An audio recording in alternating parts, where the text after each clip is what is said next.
365. You want to be able to collaborate with your colleagues and your students with one another or with you as a mentor, and that you can use these technologies for problem solving. And because of that, you also want to enhance the independence of your students of all abilities with intelligent tools. And I want to mention that because you should not be a rocket scientist to be able to use these tools. Actually, you can have diversity, uh, functional diversity, and you should still have a universal design in the way you present your courses so that students of any kind of capability, right, or disability can join in and participate and have access to the material, even using 3D tools, which is amazing.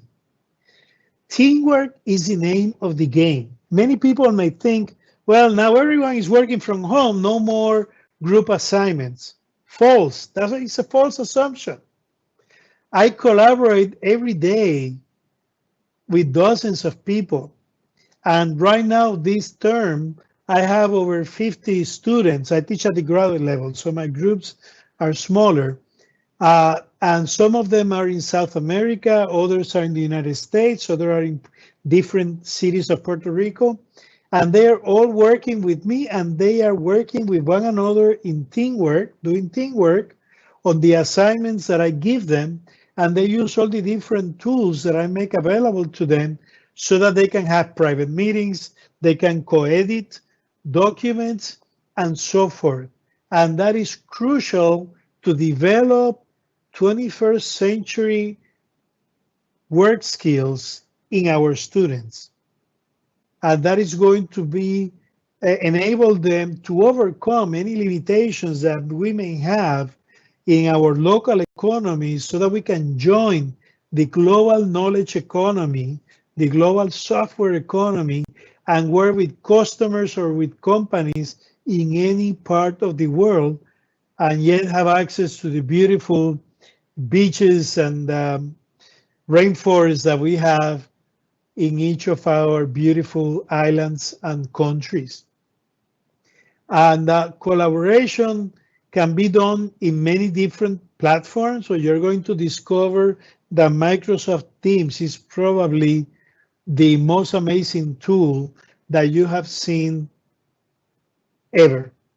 Now, accessibility is crucial, and you're going to see that Microsoft has incorporated a wide range of accessibility tools, not only within Microsoft 365, but also within the Microsoft Windows operating system. So kids of any kind of functional diversity, whether it be visual, autistic, hearing, even motor skills, they can use these tools to be able to access these resources. And this is vital that you take advantage of it and that you design your learning objects accordingly so that they can be shared universally with these tools. Collaboration is amazing. Later, I'm going to show you how I collaborate with some of my colleagues and my students with me, co-editing documents. And here in this screen, you can see how two people are working at the same time in a document. Actually, three people, one here, two, three here, working at the same time in a document. And that document is saved in the cloud.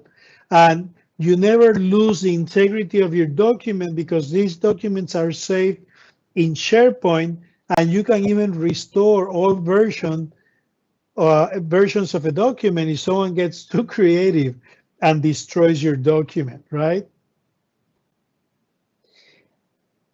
And you can actually, you know what? You need to stop a second and consider how much money you waste at your school, at your university, printing exercise files, readings, tests, letters, reports, and how much time you waste moving those papers from place to place or putting them in your car so that you can grade them at home, hoping that no one breaks into your car or that your kid doesn't spill a milkshake on top of your students' assignments, right? You can be so concerned about that, right? Uh, all that money, all that time is wasted handling paper. By the same token, how do you actually give timely feedback to your students so that they can continue working and improving in their documents?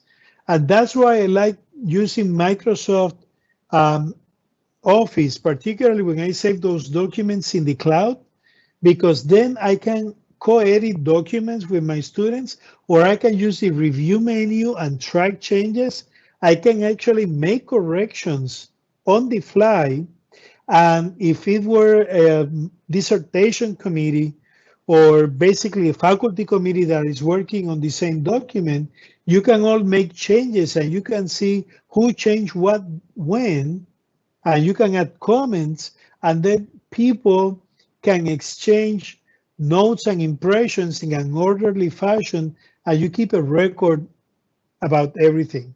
And if you are a hands-on type of teacher who doesn't like the keyboard and just like you see on screen, would like to write a happy face or your handwritten note, or if you're a math teacher, even though OneNote and Forms have special tools for math teachers, but if you want to do it by hand, you can still use a stylus, and with the right type of equipment, whether it be a smartphone or a tablet or a touchscreen laptop, you can actually write by hand.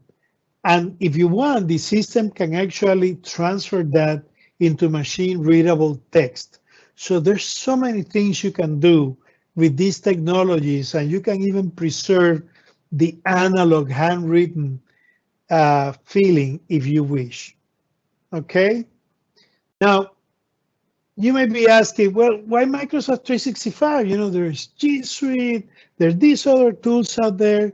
You're free to use whatever you want, okay? Well, let me tell you, I teach at a graduate school, which is a professional program, and I am quite aware of the impact that whatever I teach my students is going to have on their ability to either get a job or create their own company, right? And also to be successful earning a PhD or a doctorate or a terminal degree at a different institution.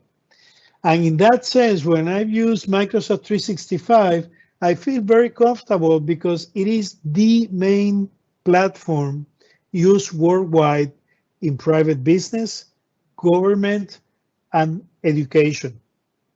And in that regard, we are giving our students a competitive advantage when they get to become proficient into Microsoft 365 technologies. The other reason I like us fostering or promoting that we as teachers use Microsoft 365 is that if you see there the text that I highlighted in yellow on screen, Microsoft has created thousands upon thousands of free resources and even training available to you for free at the Microsoft Educators Center. When you get access to the presentation, you can just click on that link and you'll get there. And if you want to do that before then, you can just write Microsoft Educators Center on your browser and it will take you right there. Okay, so you will not be alone in this, and you will be able to even get certified in Microsoft technologies, and your students can also get certified for free so that you can get feeling more confident in what you're doing. Now, just to close, digital transformation benefits, even in the midst of this crisis, you get tangible and intangible benefits. Your end result here is going to improve your logistics and your supply savings. Your communication and your efficiency is also going to improve by implementing properly automated processes with these new tools.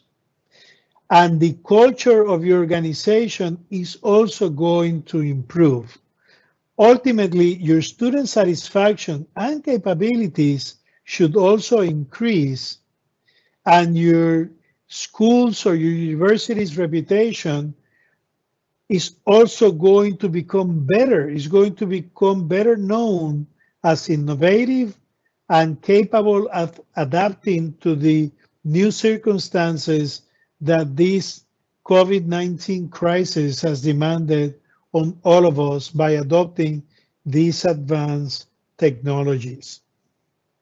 So I hope this has given you a better understanding of what Microsoft is doing with education. Let's go now more in depth in terms of what we can do as educators here. Okay. Someone is asking me in the Q&A whether, and I'm going to polish that question there, whether we consider WhatsApp part of the digital transformation. Indeed, WhatsApp provides you a way to communicate instantly with your students. So I'm not going to deny that. And there's so many schools that are using that as a way to communicate not only with their students, but also with the parents. My only concern with WhatsApp is that it is not a secure platform and it is not an institutional platform. So someone can make a group with a name similar to your schools, and they can probably fake that they're writing on your behalf, and that can get you into trouble. Okay. Also, if you need to audit the platform, if someone does something inappropriate, you're going to have a harder time because that platform doesn't belong to the school. It's out there in the ether. So you can achieve the same level of communication with institutional platforms. In this particular case, we're talking about Microsoft 365. You can use the chat of Microsoft Teams, and kids can install the Teams app in their smartphone or laptop or tablet. And there you have the same instant access as you do with WhatsApp, and everything is on the same platform. So if your principal or the personnel human resources committee is going to audit your class, they will have everything in the same space.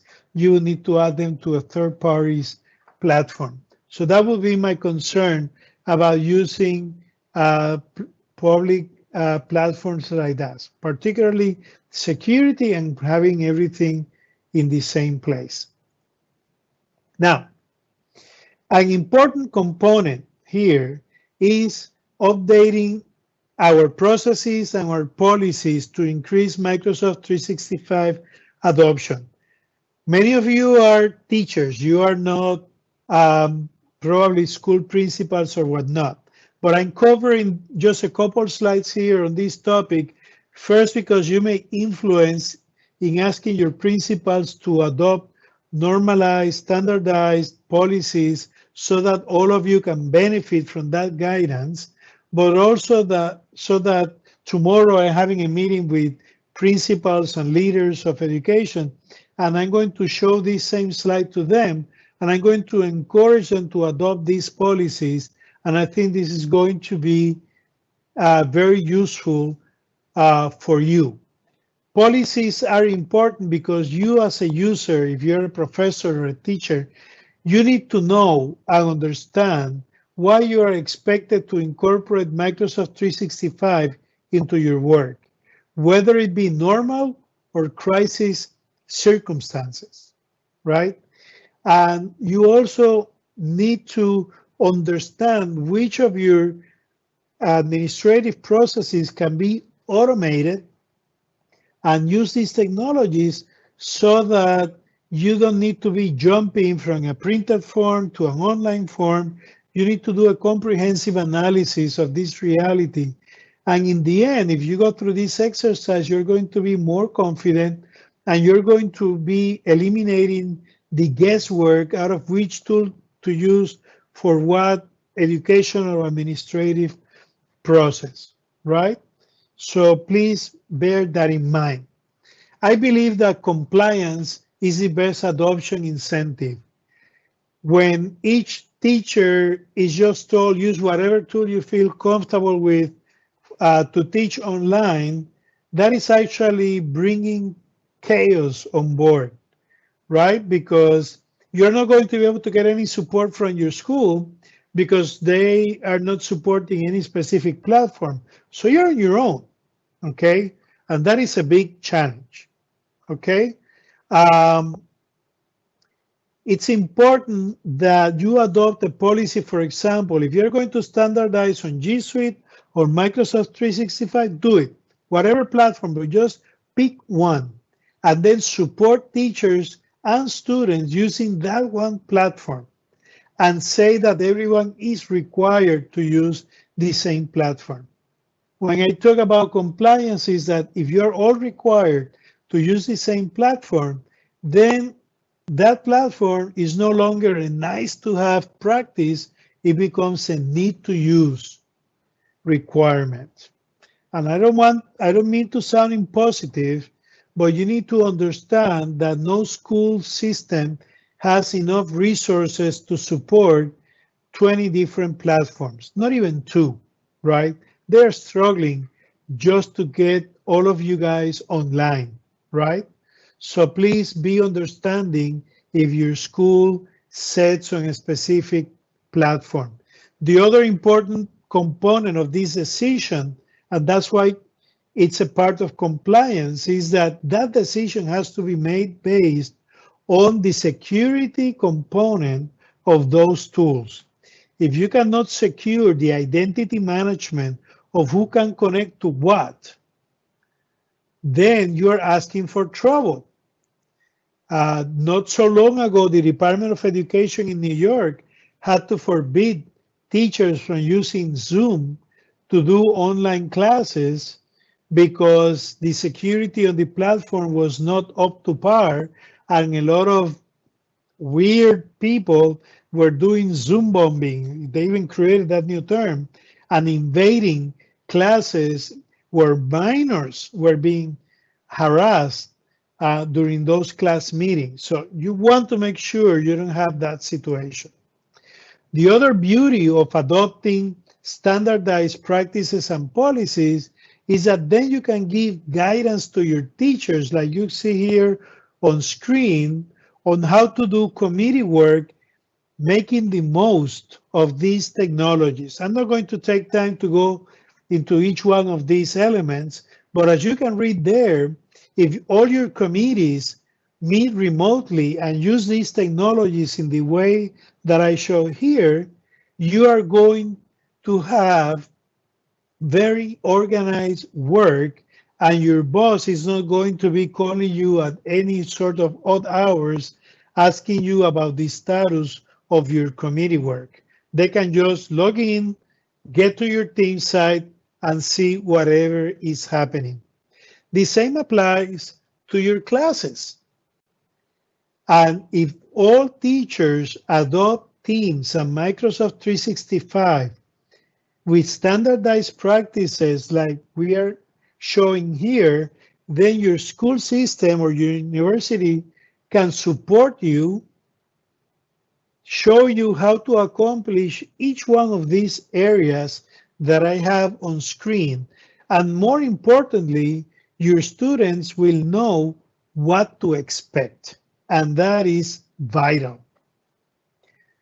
Ultimately, some of us sometimes go overboard creating policies, right?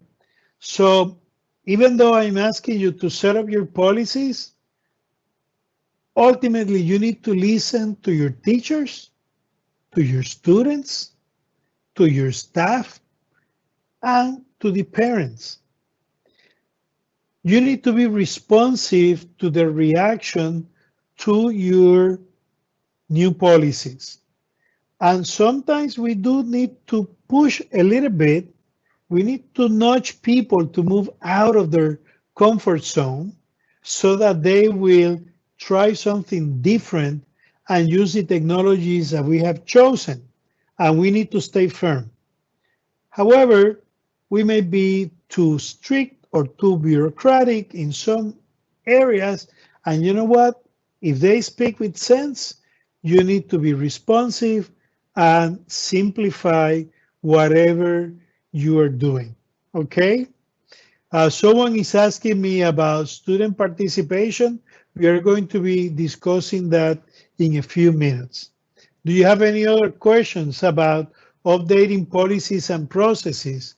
Write them there in the chat. The handout will be sent to you later. I'm scrolling down here to see if there's anything I can see here. Someone is asking me if you will be able to see the faces of all your students in your class. If they turn on their cameras, yeah, and it's voluntary for each student. Right now, Teams allows you to see up to 49 students at once, plus your own. So up to 50 video feeds can be seen at once, and up to 300 people can connect to the meeting. Okay, so if you want to do a school-wide faculty meeting, and if you have up to 300 teachers, you can all have an interactive meeting on Teams. If you have more than 300 people and you want to send to do a, I don't know, first day of school type of meeting with all the students, so you have 5,000 students and teachers, not a problem. Then you can do a Teams live event, which is exactly what we are doing tonight. Here, I can have up to 10,000 people at once connected to the meeting. And that is amazing, right? Participation is a little bit more limited, just like you are limited tonight, that you cannot turn on your mic or turn on your camera. You can only collaborate with me using the chat, but you can have large group of people without incurring in any type of additional expenses. Let me see if there's any other question here. You can share YouTube videos. That's something. I'm reading the questions very fast. I'm sorry because we have too many, over 100 questions here. Okay. So let me scroll down, jump to the end to see if there's anything. Yes, I'm going to show the program with examples in a few minutes. Please be patient. Okay. And you can take the presentation is going to be shared with you later. You don't need to go crazy taking notes now. Okay. We are not giving certificates for this meeting. Okay. Okay, so let me just keep going. Now, let's talk about your work as faculty, and then we'll move on to the demo. Okay, we are almost done with the philosophical part, right? So we as teachers, we do so much, right? We're multifaceted characters. We have a lot of hats, doing teaching, doing research, doing service, and much of that work happens off campus, at home, in the field, attending academic conferences. Therefore, we benefit from having access to mobile tools that we can take with us anywhere we go. And much of the work we do is also collaborative, right? Whether we are working with students, other staff, or faculty peers, and whether in our own institution or abroad. So this list also shows that we need a wide variety of tools to execute all of this. And what we can find in Microsoft 365 is a digital platform base that can meet many of the basic needs of teachers and faculty with high security, no waiting, and no additional expenses or administrative investments, right? So this common platform is going to ensure knowledge production in a centralized environment sponsored by your institution, which protects your intellectual property, that of the institutions and of your students. And this is important. Now, in terms of best practices for faculty, you know that we need to provide a unified work environment for the students so that they know where to come. In that regard, you can take advantage of Microsoft 365 and the tools, particularly in Microsoft Teams. Your school may have implemented or not a learning management system, an LMS like Moodle or Canvas or Blackboard, and that is fine. I use it at my university.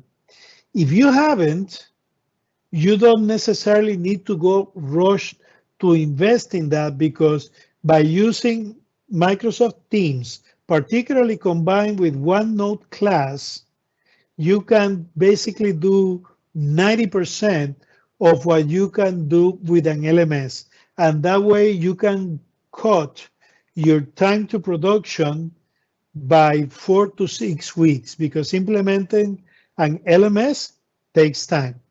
The other thing in terms of best practice is that you need to work your documents life cycle 100% digitally. Show your students how to take notes digitally, right on the computer, using a stylus or using the keyboard. Require your students to turn in all their assignments in electronic format, unless, of course, you're teaching them calligraphy or something that is completely manual. In that case, I understand. But for everything else, please teach them to work 100% online, and then show to them the value of doing that by grading and providing feedback using the review track changes features available in Word, Excel, PowerPoint, right?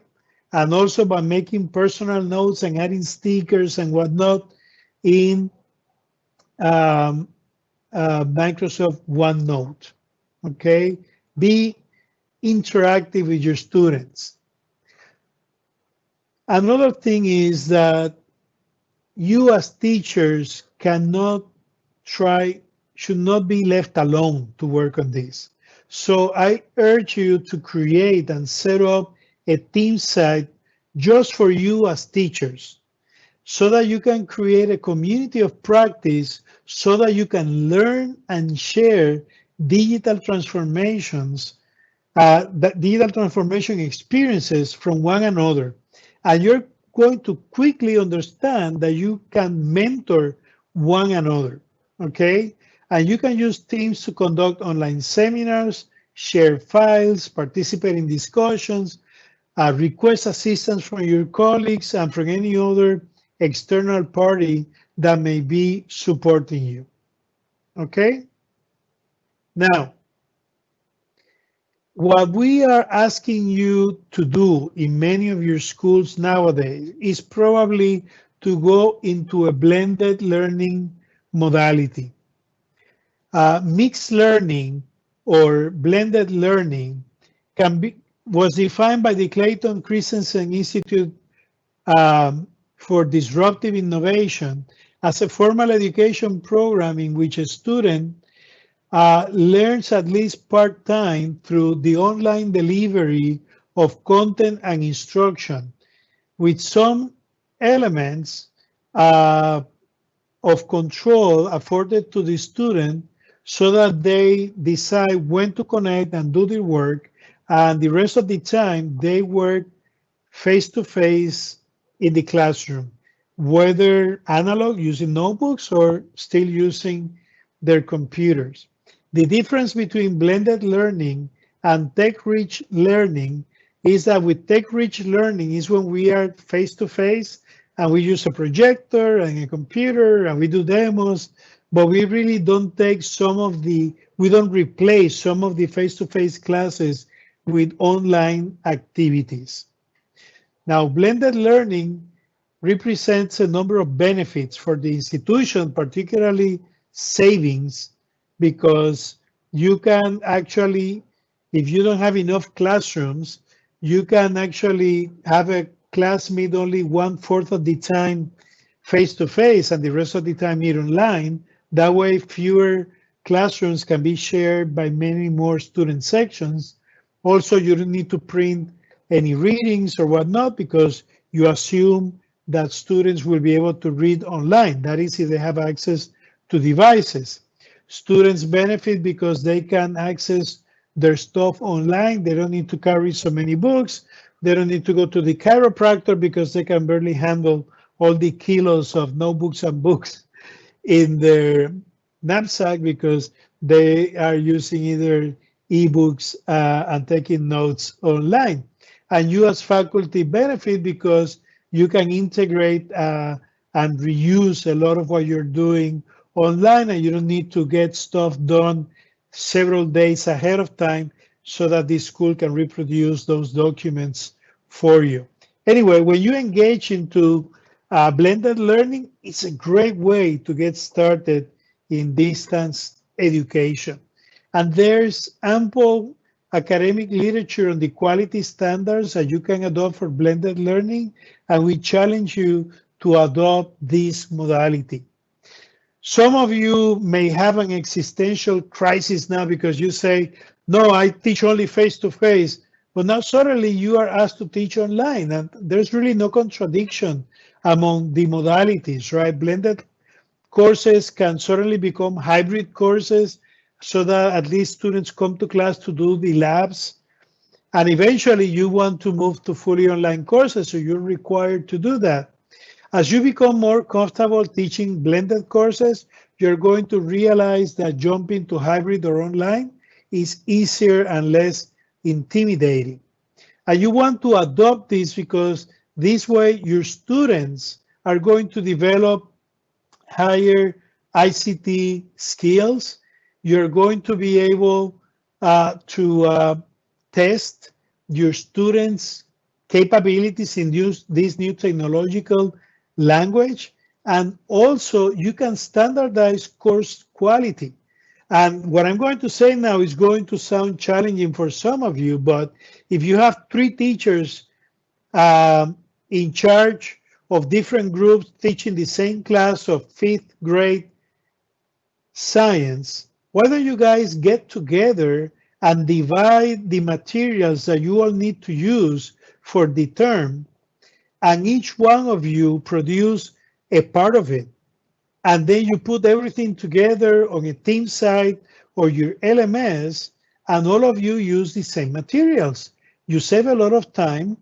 You get the most out of the unique expertise of each one of you, and you end up sharing best of breed capabilities and not getting frustrated because you are not as good doing PowerPoint as your colleague and so forth.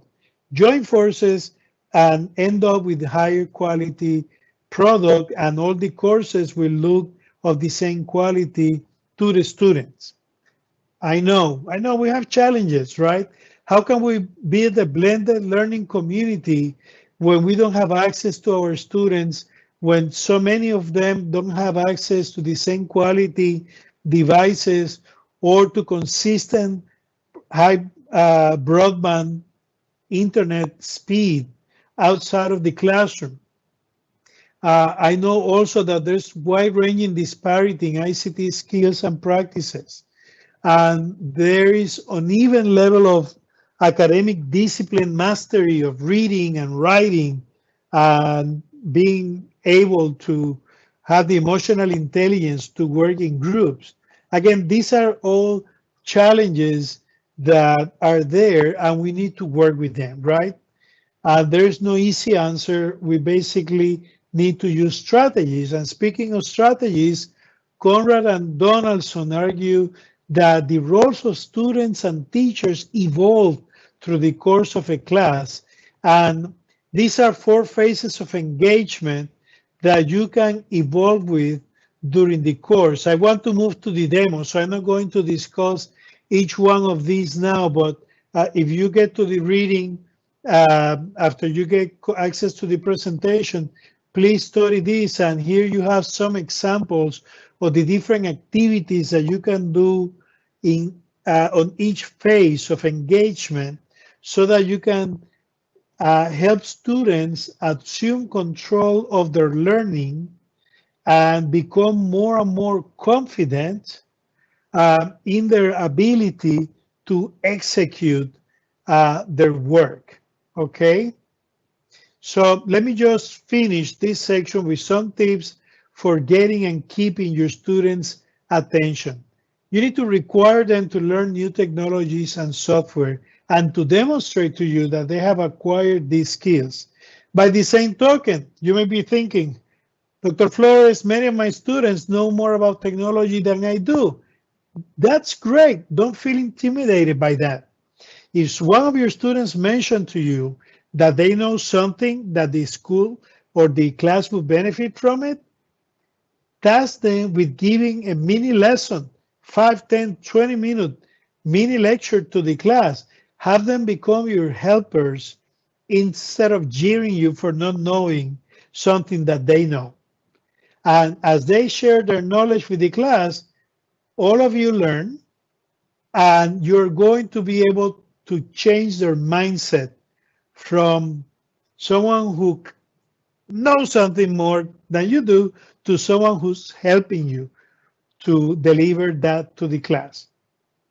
Okay, so we need to stimulate collaboration and the sense of responsibility in our students and helping them do electronically all the different activities that they need to do in class.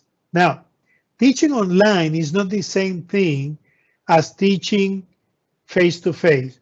So you need to estimate properly the time that will be required to complete the tasks that you are assigned.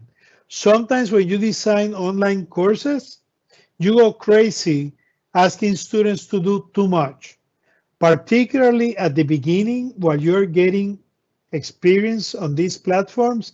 Less is more. Even if it sounds that you're asking too little, make sure that the students feel comfortable, that they are accomplishing what you're giving them, and that you yourself feel comfortable mastering what you are asking yourself and the students to do in class. The other thing is that you may see your students every other day. In my case, I see them usually once a week when I teach face-to-face.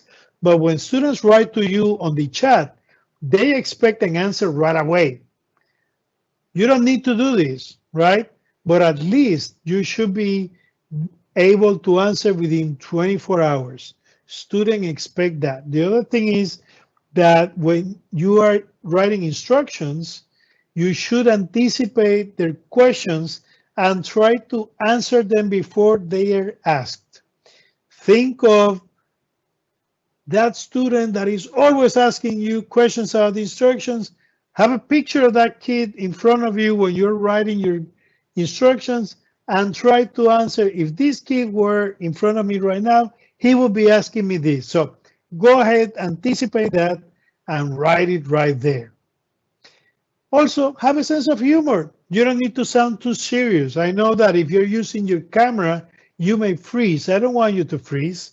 Have a sense of humor, and also maintain high production values. Have a good, high quality illumination, and also sound quality and video, right? Keep your video lectures short and design a variety of activities. And don't be afraid to change your course on the go. An important best practice is to ask your students to fill out anonymous questionnaires on how they are feeling about the class as you go, so that you can get their input and improve whatever is not working for them. Okay, So I'm done with all this introduction. So let's go to the demo, okay?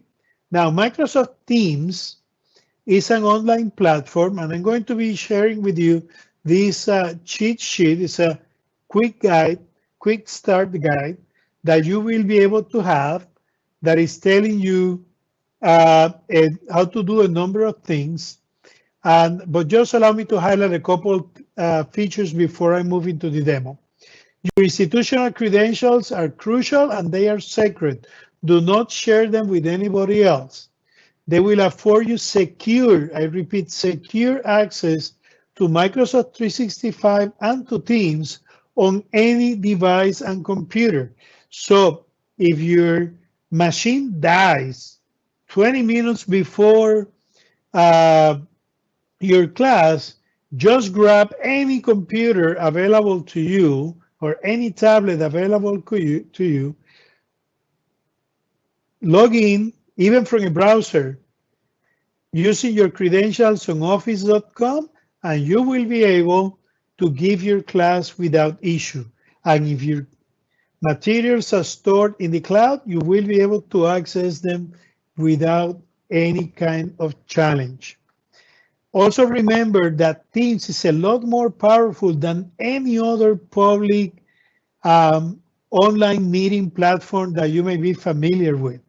One of the reasons is that you can address messages to individuals instead of to the whole class.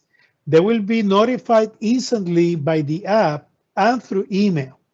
And those Teams posts are also multimedia, but more importantly, they are part of this secure platform that will keep all those interactions with your students in that same place where you're also doing your live classes, where you're sharing with them documents, where you're sharing with them your videos.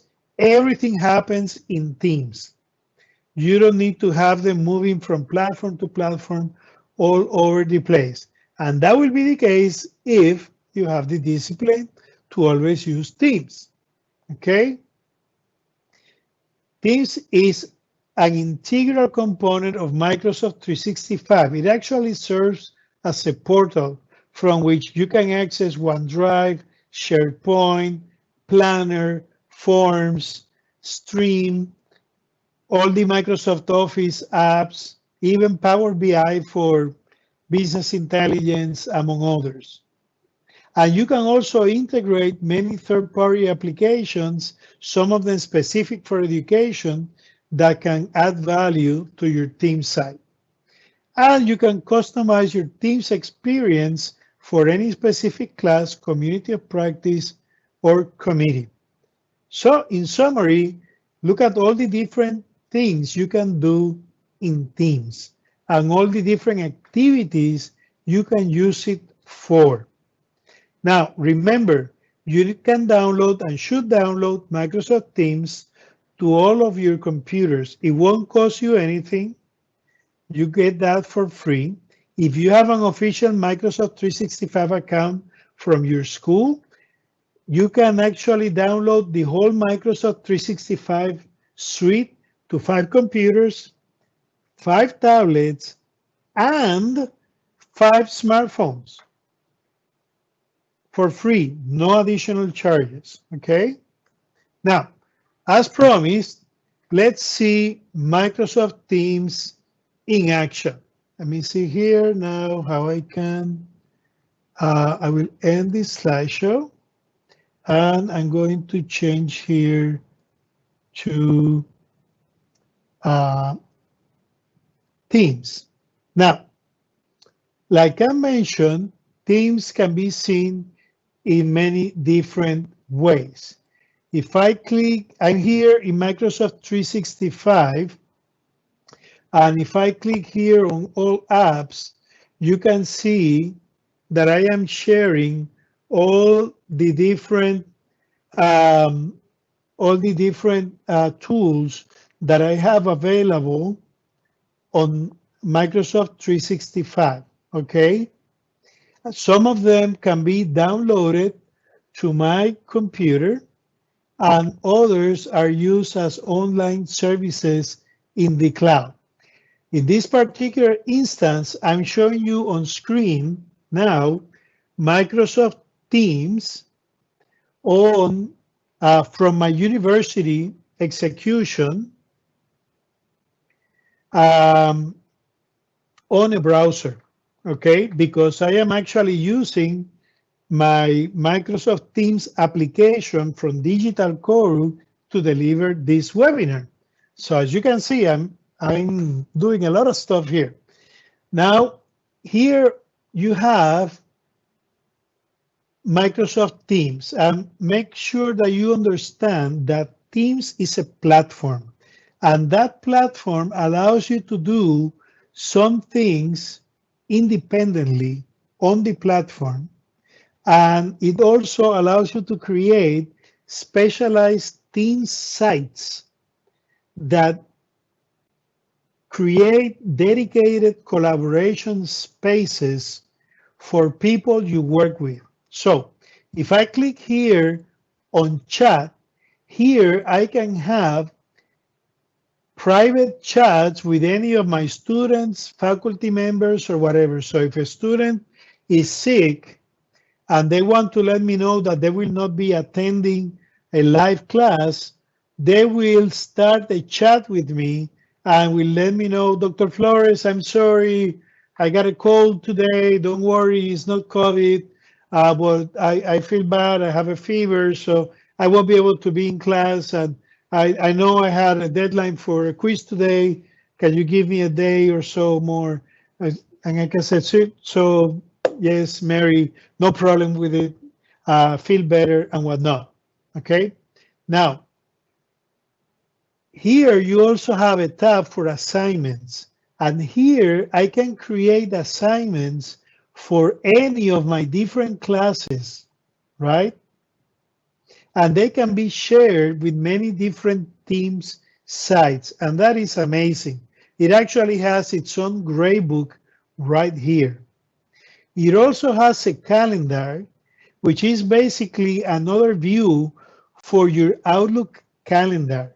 And from here, you can you can cite individual students or parents for a meeting, or you can create meetings that are tied to your class, okay?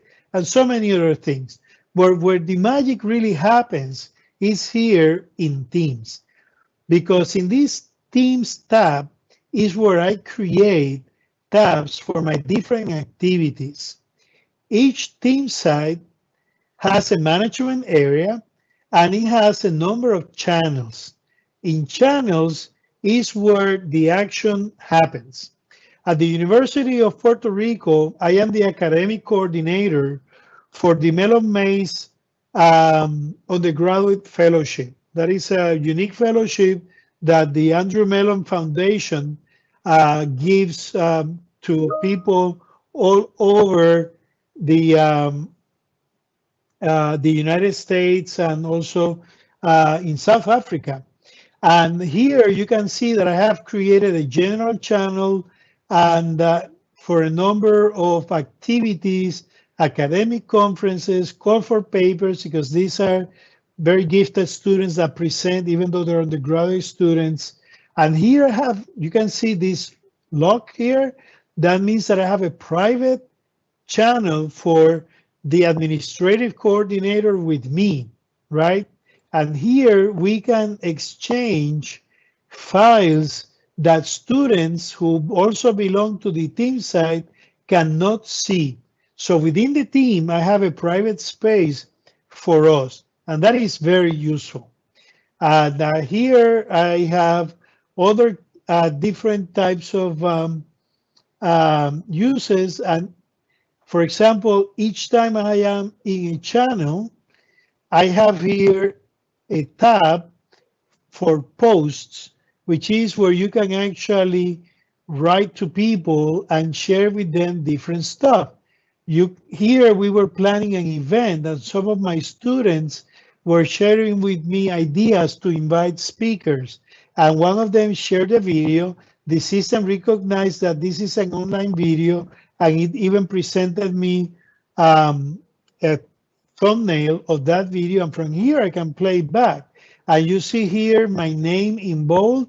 That means that the person used an at mention, at Eliud, and that gave me a specialized notification to let me know that Alexandra wanted to let me know about this contribution. And whenever I wrote at team Melon Maze, that would send a notification to all the members of the class. So that's really useful.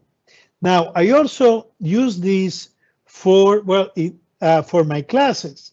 Now, here in my classes, I have a graduate class that I teach, right? And in this particular case, I have a channel for live meetings, right?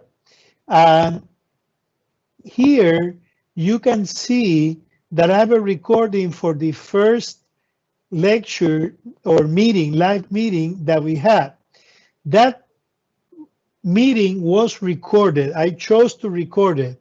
And that recording is saved into another module of Microsoft 365 called Stream.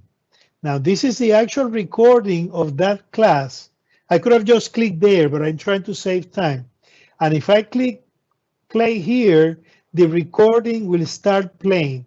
Now, something that you are probably going to appreciate here is that you can see here the actual caption in Spanish of what I said. This is not something that I typed in there. Actually, Stream uses artificial intelligence to listen to the recording, and it creates a timed-based transcript of whatever I was saying. It's not necessarily perfect, right? Particularly in my case, I usually combine Spanish and English words, and I drive even the artificial intelligence of Stream crazy. But the thing is that as students, I can actually edit this transcript if a word wasn't properly transcribed, and that will still keep the anchor to the specific timing. But if a student is reviewing the transcript and suddenly they want to jump to that specific section, they can just click there. Levantar la mano. Muy bien.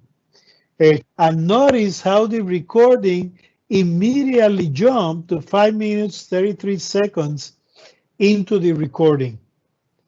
I have students who tell me that they love my recording the lectures, not only the classes. I also have a number of my formal lectures recorded here in for my students, right?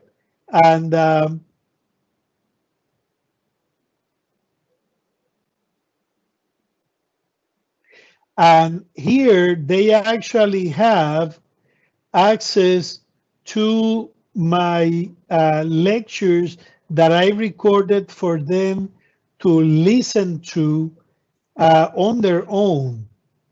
And notice that the screen is not split. They are not watching me with them. They are actually connecting in their own time, and this is part of what we call the flipped classroom technique. Notice that as the recording starts moving, the transcript also starts moving, and that is great. And I have some students who tell me, Professor, I have been away from studying for a while, or this topic is really new to me, and I appreciate your lecture being formally recorded and offered there, because that gives you the opportunity to watch your recording several times. Sometimes the first time I watch it so that I just enjoy the presentation, and then the second time I take notes. And if at any point you ask us to do an assignment and I feel confused and I need to review the material, then I will just do a quick search in the transcript and go to that specific concept that you discussed in the lecture, and I can review it again. They don't even need to watch the whole thing all over the place. So notice the beauty of having access to all of these modules within Teams, okay? And the transcript also makes it a lot more accessible to the students. Now, let me show you something more about the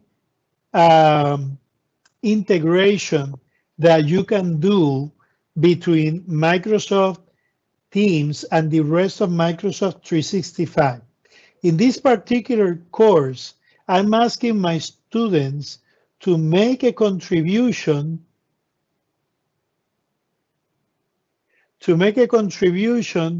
to the, sorry, it was asking me to log in to my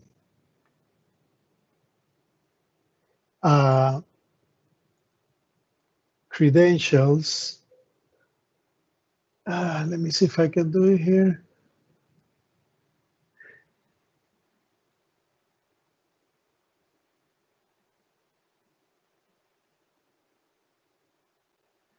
Oh.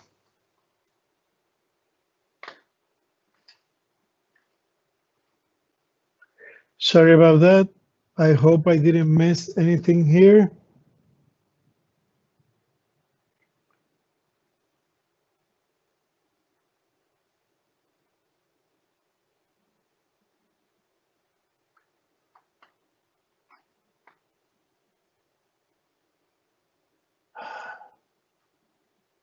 Sorry, guys, give me a second here.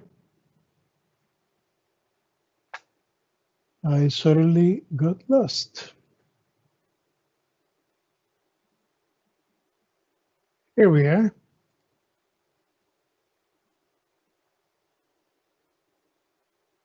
I just can't seem to find my Teams meeting.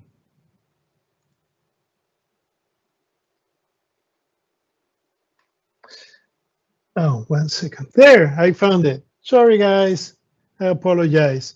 Okay, so let me see here. I don't know if I will be able to do the other part here of the demo. Okay, so let me see if I switch to something else here. Okay, so this is what I wanted to show you. Contributions to the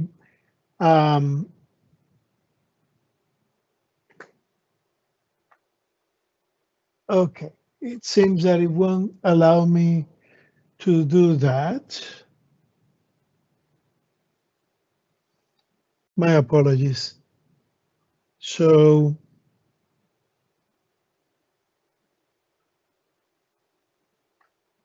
let's switch back to my face while I do this here 1 second. It's just that it was asking me to authenticate before, and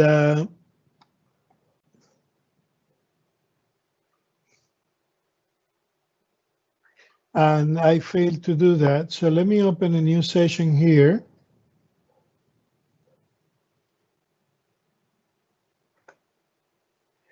And if I can do that, I'll show you in a second what I wanted to show you. Okay. I guess I won't. Okay, so let me just show you something else. It has to do with that same component. That's the problem when you're using multiple identities at the same time on the computer. What you're seeing here is actually Excel. And what you're seeing here in Excel is a contribution from my students with a whole bunch of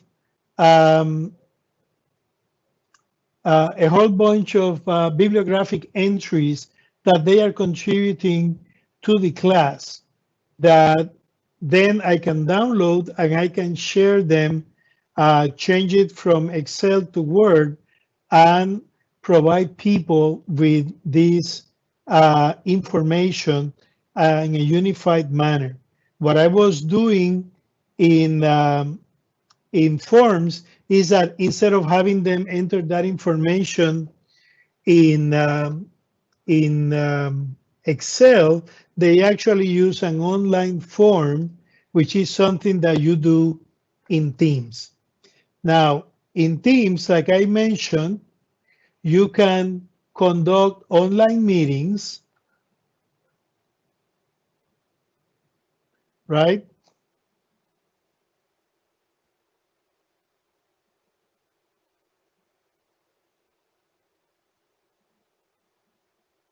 You can do online meetings and you can schedule them from your calendar or directly from Outlook. The great thing is that when you schedule a team directly, a meeting directly from a Teams channel, that meeting is going to be automatically notified to every member of the class. And that is going to help you quite a bit of time. It will save you a lot of time because you don't need to send an individual email to each and every student to be there. Also, you can save here a lot of files in your team site, and there you can save documents that can be shared, or if you use the class team, it also has a class materials folder that will allow you to share read-only the materials, okay? You can also integrate within Teams OneNote, and with OneNote, you can even create individual notebooks for your students. So if you want to ask your students to make personal notes on the lectures, have them write them on OneNote, and then you can grade their notes right there.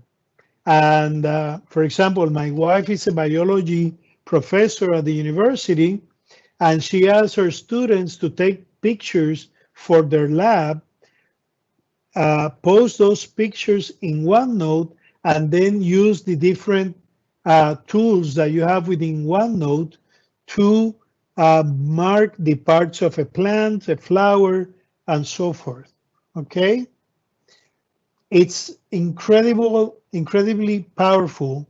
This is where you call your meetings. You can make ad hoc meetings, or you can program your meetings like I said before. Remember what I said about the at mention. When you write at and the first letter of a name is going to bring you all the people with that letter in their name. You click on that specific name, and then the message will go specifically a notification to that person in the Teams channel. But that comment will still be available to anybody else to read it. They just won't get a notification. So this is a lot less annoying than when you use WhatsApp, that you have 20 people in a discussion and I just want to answer one person of the group, but I write to everyone there and everyone gets annoyed because they keep getting notices about stuff that is not relevant to them. Remember when I said that you can use a sense of humor? With Teams Post, which is the chat, you can add memes or GIFs, or you can even generate praise, which is like an online certificate for people whenever they have done something particularly outstanding. Okay? You can share files from your computer or from OneDrive or from SharePoint, and then you can get link at to those specific files, and you can actually start conversations about each one of those files so that they can happen, they can work there, okay? You can work with those files, like I mentioned here, getting linked to them, downloading them, opening them in SharePoint to change the version and whatnot. And you can add specific applications for each channel. They don't need to be the same. So, for example, if you're creating channels for work groups, if you divide your group of 20 students into 4 groups of 5, you can create a channel for each one of them. And then you can use an application like Planner, which is here, which is a very simple, easy to use project management tasking type of tool. And you can tell each group to make sure that they plan the activities of the group on Planner, and that you're going to be monitoring and grading their work plan right there on Planner. Okay, so as you can see, Teams is your window to all the applications within Teams. And your files are displayed with the specific icons that they belong to, and you can open them within Teams, or you can open them in the Office 365 applications online, or if the student wants to work with Microsoft Word or Excel on their computer, they can open the Microsoft Teams document on their computer. And that is amazing. I'm talking about the actual desktop application, because even though I am opening that document in Word Desktop, I didn't download it. I'm actually working on the Teams stored version of that file. And I can have 4 or 5 different people working together at the same time with me on that document, and we co-edit that and even be on a Teams meeting at once. So this is amazing in terms of the flexibility that you have. And like I said before, you can use this for group work, for virtual field trips. Imagine that you want to generate awareness of the dangers of COVID. If you get some kind of clearance, you can have a doctor from a hospital participate in a meeting with you from a Teams app on their phone, and they can show you. Of course, you don't want them to show you any sick people, right? It could be breaking confidentiality and privacy issues, but they can show you their office and the medical equipment that they would need to use if kids get sick and need to go to the hospital. And that may keep that kid, particularly high schooler, from going to a party and getting sick if the doctor makes them realize how tough it's going to be if they make it to the hospital. But the same can be said for a factory, a lab, or whatever, right? You can also use this for field data collection, students opening a questionnaire made in forms to go to the yard and counting how many birds they've seen and so forth. Anyway, I ask you to please put Teams to work for you and to add value to your Teams experience with Microsoft Outlook, OneNote, Planner to monitor group work, Word for providing feedback to the students, to co-edit documents, and to use the power of PowerPoint's artificial intelligence. Today, it's probable, I hope that it's working, that you are seeing French captions while I am speaking in English here. We did that to accommodate people from the islands. And you can actually use PowerPoint to provide captions in your own language, which could be great for students of functional diversity if they are hard of hearing or deaf. That way they can read whatever you are saying or any other student is saying as you are presenting PowerPoint, okay? So that is very effective here. Now, what is my challenge to you? I am closing here. I challenge you to engage with your institution. Don't be afraid of using these technologies.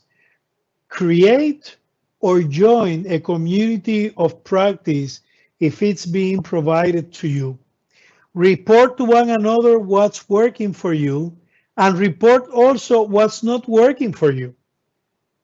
It may be that you need to learn something else, or it may be that that particular implementation didn't work for your students, or it may be that the speed of internet or the type of devices that people have available are not um, able to display what you want to display. Anyway, if you don't know how to do something, ask a question into that community and try to help one another or try to find an external expert to support you there. And more importantly, share your knowledge. Please, if you see someone who needs a leg up, help them out. Tomorrow, somebody else can pay it forward to you by helping you understand a more advanced feature that you are not familiar with. Document the impact of your practice on you and on your students, and in the educational attainment of your student, and also in the accountability of your own work or of your staffs and of your students. I've mentioned this before. You need to be willing to experiment. Challenge yourself to try new things. Don't be stiff. Don't be afraid of failing. You can fix it. You can learn from your mistakes and pivot quickly. And immediately just tell your students, you know, guys, I thought this was going to work for you. It didn't. You guys gave me some feedback. Never mind. That quiz is not going to count. I guess I had too many questions, or I didn't present it properly, or the graphics didn't work. So I'm going to create a new quiz. I'm going to discard the previous one, and you have till Friday to answer the new quiz. No harm done. And after you learn that, share those lessons learned with your colleagues so that they can learn from your mistake.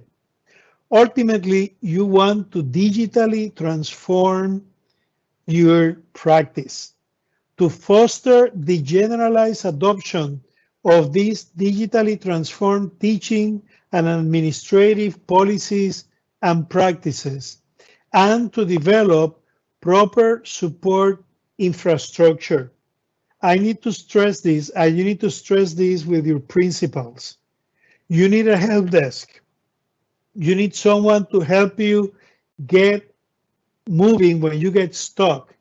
Your students and yourself need someone to fix issues with your accounts or with your browser or with the operating system when you don't know how to do something better. And that help desk should be available on an extended timing from 6 a.m. till midnight, if possible, 7 days a week. If you don't have dedicated technical personnel, maybe some of your technology teachers or the more technology savvy teachers can take on some of these tasks, and maybe their principals can relieve them from teaching a couple classes so that they can dedicate more of their time to doing this help desk duty, okay? And you need to design and implement formal adoption and change management practices, and do that around a program that can help you do better as a school, as a university, as a school system. So it's time to find out what have we learned. And as I go now to the chat to see what comments you have there, and I also would like to give the opportunity to my colleague, Dr. Yarilis Kilis, to log in. I'm sorry, to open her mic and share with us some of the comments that people, or the best questions that she has seen there, so that I don't need to scroll all over the place. And while we do that and we get into the discussion, I invite you to answer the evaluation of this webinar by typing that URL you see there in your phone or by taking a picture with your phone to that QR code, and that will take you to an online form, just like the one I was trying to show you, that is part of Microsoft 365, and you can answer that to help us improve in the future. So Yarilis, what did people say here in the Q&A? Give me some information as I scroll down here.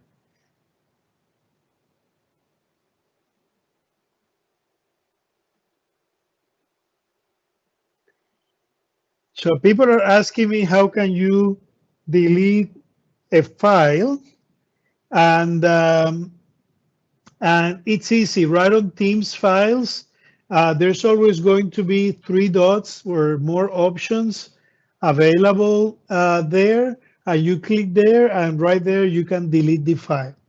And if someone deletes it by accident, you can always open your Files tab in SharePoint, and you can restore that file.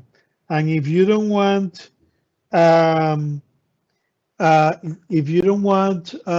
the students to be able to delete your file, make sure that when you create your team, you created that team site as a class team, so that you will have in the general channel a section called class materials, and whatever you load there, only you as a teacher can load and delete. Students will have read-only access to that. The same will happen with the teacher-only section on OneNote class. Okay. So a class. Okay, so a class was created that the students added, but then removed, and the class notebook didn't delete those students.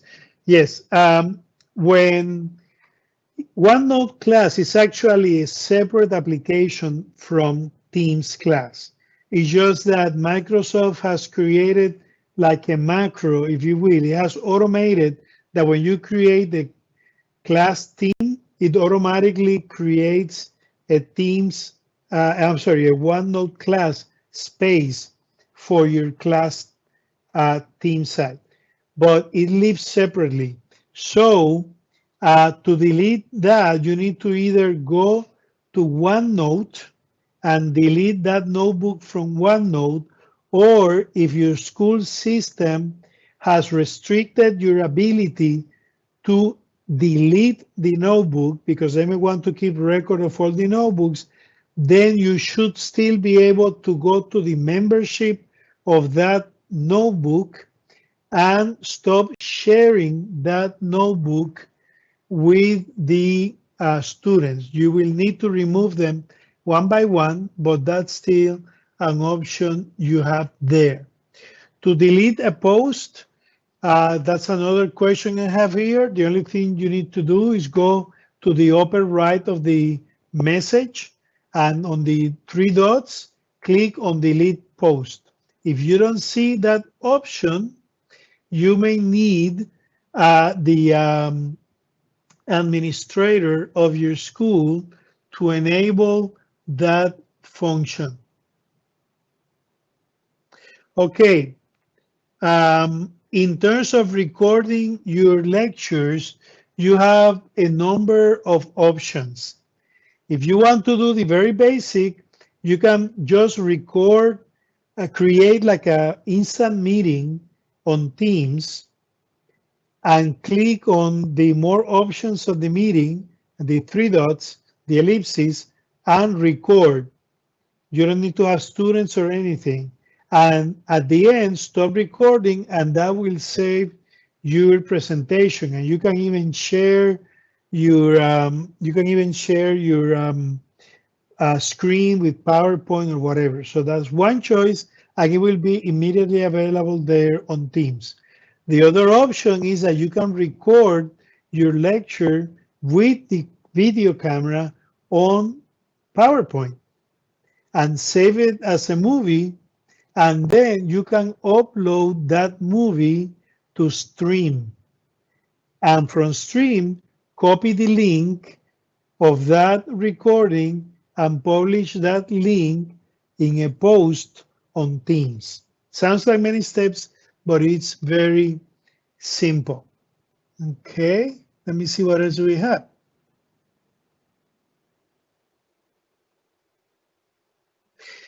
Some of you don't have all the applications available on their devices. That may depend on the licensing you have. Most of the online services will be available to everyone. If they only have the free version of Microsoft 365, they might not be able to download Word, Excel, PowerPoint to their personal devices. That is true, but always check with your IT people because I know that sometimes exceptions can be made. An important question is asked here. Can a guest access a quiz on Teams? Okay, that's a very important question. Let me answer it the following way. The quiz itself is created on Microsoft Forms, which is another online service within Microsoft 365. There you have absolute control of how you share that link. One of the key ways to avoid people, strange people from getting onto that quiz or test is that you require only people from your organization to log on, and also that you require the system to record the name and email of that person. So people will need, when they click on the link, they will need to enter their school credentials and password to be able to enter into Forms and to answer the quiz or test. The other thing you can do is that you can control when is that link going to be available. So you tell the students beforehand that test is only going to be available Monday at 4 p.m., 4 to 5.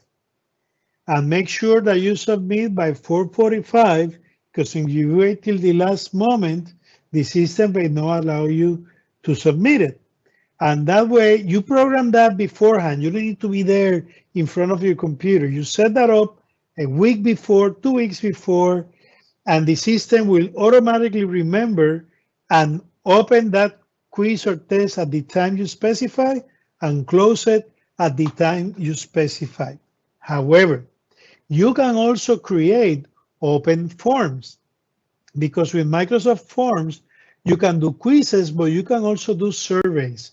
So if you're a social studies or sociology teacher or whatnot, and you want your students to conduct a survey with people in the community, then you can allow anonymous access to the link, and the students can publish that link on an email or a website or Facebook, and that would allow people anywhere in the world to come in and answer the survey. So as you can see, you have a lot of control of whatever you can do with Microsoft Forms. Are you able to mark attendance, students' attendance on Teams? Yes, you can. Actually, that's a new feature on Teams. During a live meeting, you as the organizer, you're going to see in the two people icon of the control bar of Teams, you are going to see an option to download the people who are in attendance. And you can decide when to take that attendance.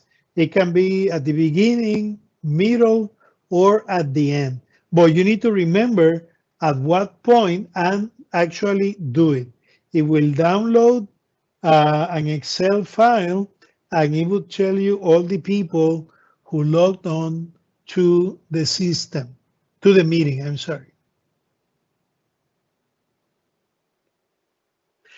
Someone tells me here that sometimes their students were not able to join the class. They were only to sign in as guests in meetings. Okay, that may be caused by one of two reasons. One, your student's Microsoft 365 account has not been created, okay? And in that case, they may not be able to join your Teams site. You need to check with your Teams administrator. The other reason may be, and this is probably more likely, that if you created that meeting within a class team, and you need to remember to add all of those students to register them into your class team. If they are not actual members of the team, they will not be able to join as members. Okay, so that's very important. And for them to join as members of the team, right? I'm not talking about the meeting now. For them to join as members of the team, they need to have an active Microsoft 365 account. It can be a free account, but it has to be an actual Microsoft 365 account. What will students need to access and participate in all the resources teachers may use from Microsoft Teams? The only thing they need is a Microsoft Teams or a Microsoft 365 account, and for you to add them to the Teams side of your class. Everything else is role-based. So if you create a Microsoft Teams class, Teams will have different privileges for the teacher or teachers that you designate and for the students, okay? So the students will have fewer capabilities than you as a professor. Those teams allow for live classes like Zoom and Google Meet. Of course, the difference is that Zoom and Google Meet can only do that. The difference is that with Microsoft Teams, the very same space that you are using to store documents, to do quizzes, to access project management, to do everything else, to do chats, can also be used to live meetings, and the live meetings can be recorded or not and saved there in Teams.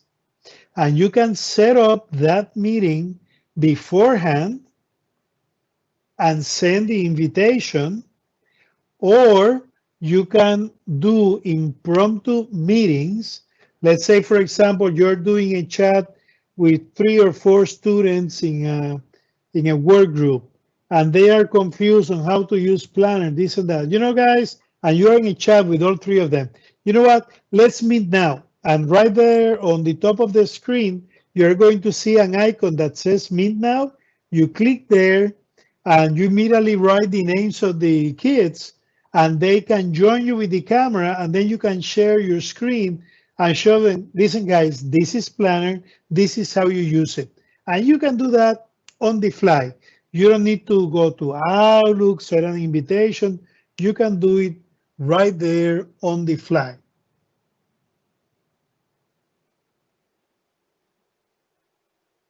It asks me here, how would you advise a secondary school to set up teams? Set up a team by class and subject for Form 2A math, or set up a team Form 2A with channels for each subject. Okay, you want to avoid information overload. Okay, so what I would suggest is that you as a teacher, let's say you teach Form 2A math, what I would suggest is that you create a notebook, a regular notebook in OneNote, where you publish there the course structure and all the materials that everyone has to read and all the links and whatever. You do that work once. Then you create a team site for each group you are assigned. Every 30, 40 students, 20 students, whatever you do. And then you share that notebook with with each one of those team sites. It's only going to take you like 30 seconds to share that notebook. That way you don't have to redo all the work of adding all this stuff. But the thing is that it will keep separate spaces for your students. Sometimes you can do exceptions. Right now, this term, I am teaching 2 sections of the same class, and I added all the students from both those sections to the same team site and also to the same Moodle class. And there I just write instructions of whatever may be different for each group, but I actually set up the same deadlines for both groups because one of them meets Monday and the other one Wednesday. So I decided my deadlines are always going to be Friday. And that way there's no confusion among the students, okay? I apologize, I couldn't give you additional live demos here today because of the problem I have with authentication. I don't want to risk losing the presentation here, but at any given point, if your school contacts us, we'd be more than happy to work with you, with your school and give you detailed training. You can write to us at the address that I just published there in info@digitalcoru.com. It's right there on the chat. And hopefully that will work for you. I hope you guys had the opportunity to answer the evaluation copy. I want to thank you all for your participation and also to express my gratitude to Microsoft for sponsoring this webinar, to UNESCO, Caribbean, and also to the Aspire Artemis Foundation, who also helped us to promote this event. You've been very patient and all of you have been with us all this time. I thank you on behalf of Digital Coru, and we wish you best of luck, lots of health as you go on teaching in this new reality. Feel free to experiment, use whatever tools you have available to you. Again, if we can assist you in your work, please write to us and we'll do our best to be right there with your institution. We usually work at the institutional level, not the individual level, because again, demand is too high, but we are ready and stand ready to work with you in any country around the world. Be well and have a great evening. Goodbye and thank you.